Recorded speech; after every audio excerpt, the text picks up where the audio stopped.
Welcome to Play This Hand with Me, Sunday afternoon mini lesson. And we have a fun slam hand today.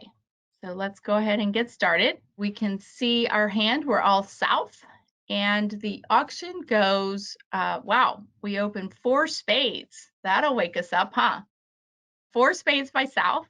North, our partner, obviously has a big hand, bids 4 no trump. For those that play key card, that would be roaming key card because there's no room to set trump between 4 spades and 4 no. So that would be roaming key card if you play that. South bids 5 diamonds, showing 1 key card, playing 30-14. For those that play 14-30, you would make the other bid, 5 clubs. And North bids 6 spades. And about now we realize, oh, we get to play 6 spades, right? And our opening lead is the King of Diamonds. And now we can all see the dummy. And I'm going to start the robot, let you play the hand, and then we're going to have our lesson. So here come the robots. You're sitting south. You will play a card from north first. The robots will play east and west cards, and then you will follow with your south card. Have fun. 6 spades you're in. You can only have 1 loser.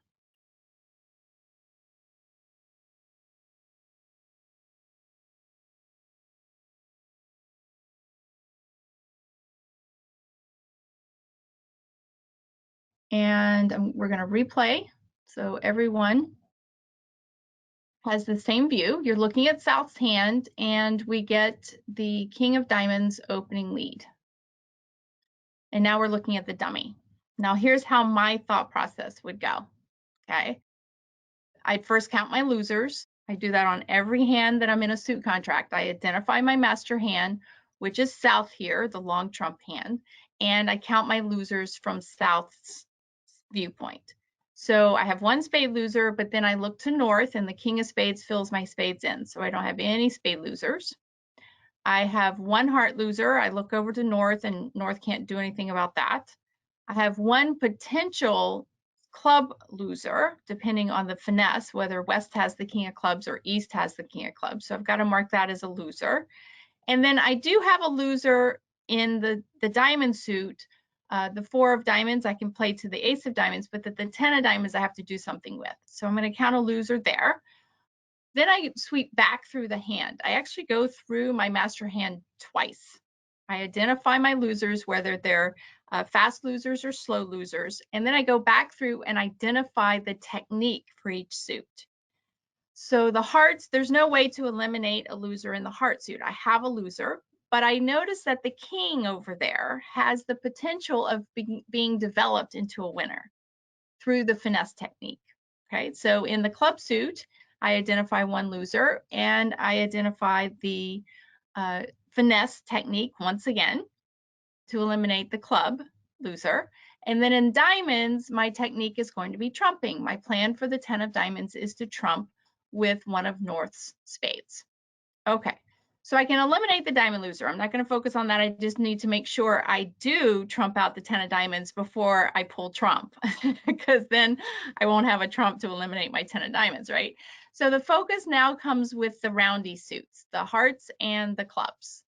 And I have what's called a combination play. If I were to start by taking a club finesse and it loses to east, say east has the king of clubs, well, then the defenders can cash the ace of hearts and I'm down 1, right? I'm in 6 spades. I can only have 1 loser. But what if I play hearts before clubs and I test the heart suit? Okay, and yesterday's mini lesson, we actually had a combination play where we tested 1 suit, the club suit, we played for the queen of clubs drop, and then we fell back on the other suit finesse for the king. Our queen dropped, so we didn't have to fall back. So on this hand, we're going to play the heart suit first, because if we lead up towards the king of hearts and west flies with their ace of hearts, now south did open 4 spades, so west is concerned that they might not get their ace if they don't take it. So if west flies with the ace of hearts, our king of hearts becomes a discard for our 8 of clubs, and we no longer have a club loser. If we play a heart up to the king and East wins the ace, then we fall back on the club finesse. And that way we get to combine our two chances. All right, so let's see how this would play out. King of diamonds lead. We're going to win the ace in the dummy. East follows, and we follow with the 4. Now we want to travel over to South's hand, and the spade suit is our transportation suit. We just had a great class, entry management, where we talked all about our trump suit is oftentimes our transportation suit. We get taught, or we discuss early on, that pull your trump, get the kiddies off the block early. But now we're moving into a level of bridge where we need to consider our trump suit more so as a transportation suit, along with getting the kiddies off the block. All right, so we're going to play a spade over to our hand, over to South's hand. And we do have 11 spades between the two hands. So when East and West follow, we've pulled the kiddies off the block. So we don't have to worry about pulling any trump out of East-West hands. We're just going to continue using the trump suit, the spades, as our transportation suit. So now we're in South's hand. So we play the 3 of hearts, right? We're going to test the hearts first up towards the king, and West happens to pop. Now East should play the queen of hearts to say I've got a sequence in the heart suit, just as a defensive tip. Now West will most likely just continue a diamond or a heart. It doesn't really matter. They could switch to a club. You know, it doesn't matter what they return. But now, as declarer, we no longer have to take the club finesse. Let me show you all 4 cards, all 4 hands at this point.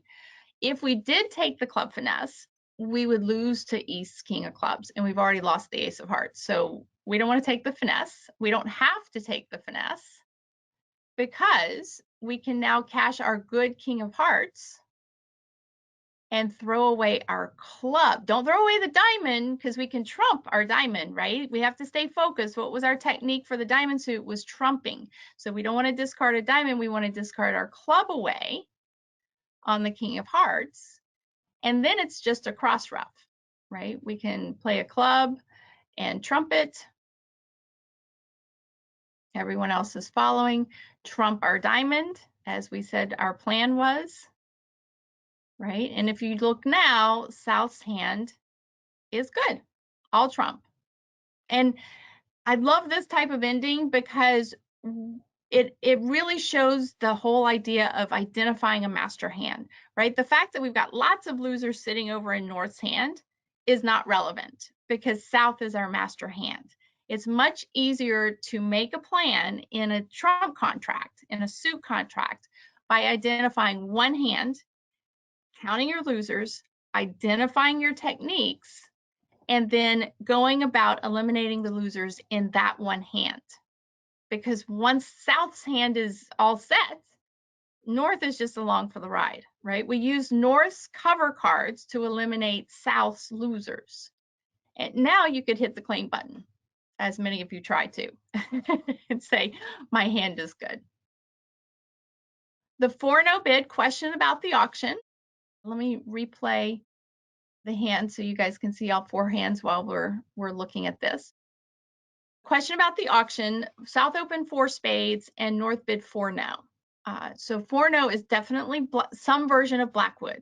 If you play Roman key card, 4-no here would be Blackwood, key card Blackwood, whichever version you play, 30-14 or 14-30. It would include the 4 aces and the king of spades as an asking bid, even though North is looking at the king of spades.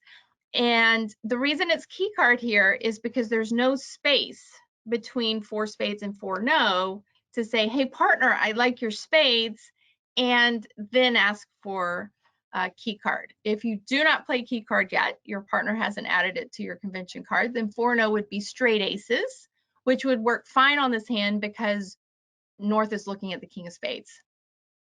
All right, that does it for us today for our mini lesson. If you have any questions, please send me an email and send it to donna@playbetterbridge.com. You can also post questions on our Play Better Bridge blog, and I pop on there and answer those. That's playbetterbridge.wordpress.com. And we're posting lots of new video clips on our Play Better Bridge YouTube channel. So hop onto YouTube, search for Play Better Bridge, and follow us. Then you'll get notification when we put up our mini lessons.